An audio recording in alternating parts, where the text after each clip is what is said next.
Selamat pagi saudara-saudara yang dikasihi Tuhan.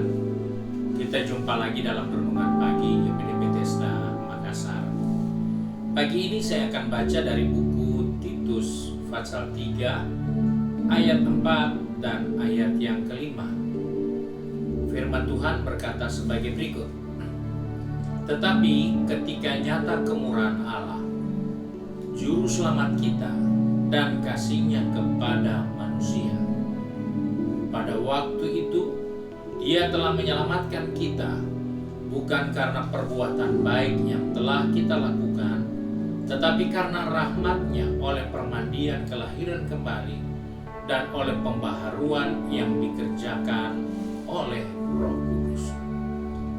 Kita bersyukur kepada Tuhan karena pagi ini kita diingatkan kembali tentang kemurahan Tuhan yang sudah menyelamatkan kita. Sebagai orang percaya, sebagai umat Tuhan, kita tidak punya alasan untuk ragu apakah Tuhan masih punya kemurahan untuk kita. Apakah Tuhan itu benar-benar mengasihi kita, sedangkan kita ada banyak pergumulan yang belum selesai. Kita sudah bawa dalam doa, kita sudah pohonkan kepada Tuhan, tetapi itu belum ada jawabannya. Bahkan mungkin kita sudah ada dalam keadaan yang begitu terjepit, sehingga kita berpikir mungkin tidak ada jalan lain selain kita harus tinggalkan keyakinan kita. Firman Tuhan ingatkan, kemurahan Allah telah nyata. Kemurahan Allah sudah jelas karena Dia telah mati di salib untuk menyelamatkan kita, untuk menebus kita, untuk memulihkan kehidupan kita. Yang menjadi persoalan sekarang seringkali kita ingin semua jalan dengan baik, semua boleh terjadi dengan mulus, tidak ada hambatan, tidak ada rintangan. Yang sesungguhnya firman Tuhan ingatkan bahwa kita pun yang hidup sampai saat ini, kita terus harus berjuang. Kita juga harus terus berusaha. Kita tidak boleh diam dan menunggu kapan berkat Tuhan datang.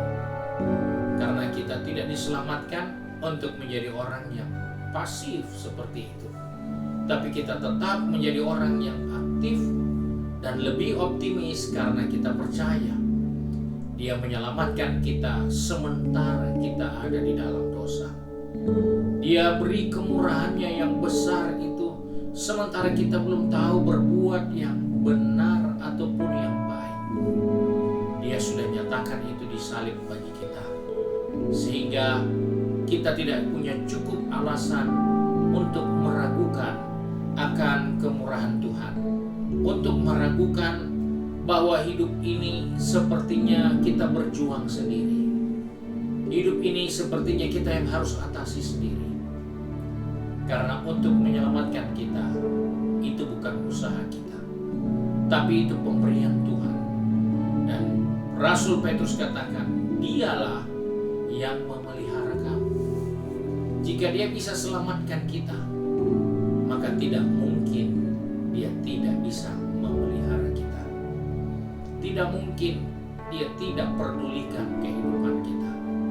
Dia selamatkan kita bukan waktu kita tahu berbuat baik.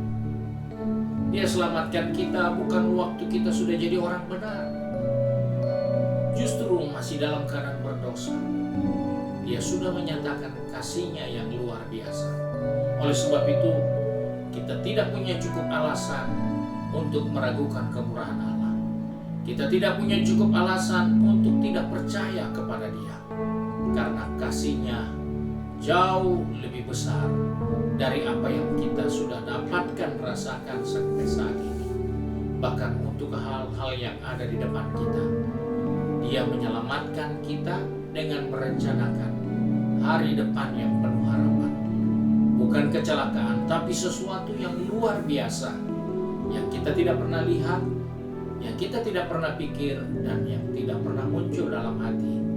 Itulah yang disediakan Allah buat orang-orang yang ada di dalam kemurahan Tuhan.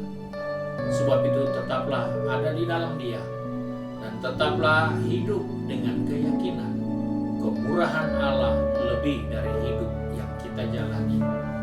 Puji Tuhan, Tuhan memberkati kita. Mari kita satu di dalam doa. Kembali pagi ini kami datang kepada Bapa di surga dengan mengucap syukur, karena kami menyadari bahwa kami tidak punya alasan untuk ragu. Kami tidak punya cukup alasan untuk meninggalkan Tuhan. Bahkan kami tidak punya dasar untuk tidak percaya kepada Tuhan. Sebab itu kami bersyukur karena Engkau mengasihi kami, menyelamatkan kami, memelihara kami, memulihkan kehidupan kami. Bahkan Engkau merencanakan untuk menyempurnakan kami. Sebab itu kami bersyukur untuk kasih setia-Mu. Pagi ini kami ada sebagaimana ada. Kami percaya rencana Tuhan indah bagi kami sepanjang hari ini. Sebab itu pegang tangan kami, atur langkah kaki kami. Anak-anak-Mu yang sudah ada di tempat pekerjaan, di tempat bisnis, maupun sedang studi, ataupun yang sudah sibuk dengan kegiatan di rumah. Kau tolong kami, untuk kami tidak ragu akan kasih setia Tuhan. Untuk kami tidak ragu akan kemurahan Tuhan. Untuk kami terus percaya sampai semua janji Tuhan digenapi dalam kehidupan ini. Terima kasih Bapa untuk berkat-Mu. Sebab itu kami bersyukur dan berdoa di dalam nama Tuhan Yesus Kristus, Juru Selamat kami, Majikan yang baik dan setia. Haleluya. Amin. Puji Tuhan. Tuhan Yesus memberkati kita.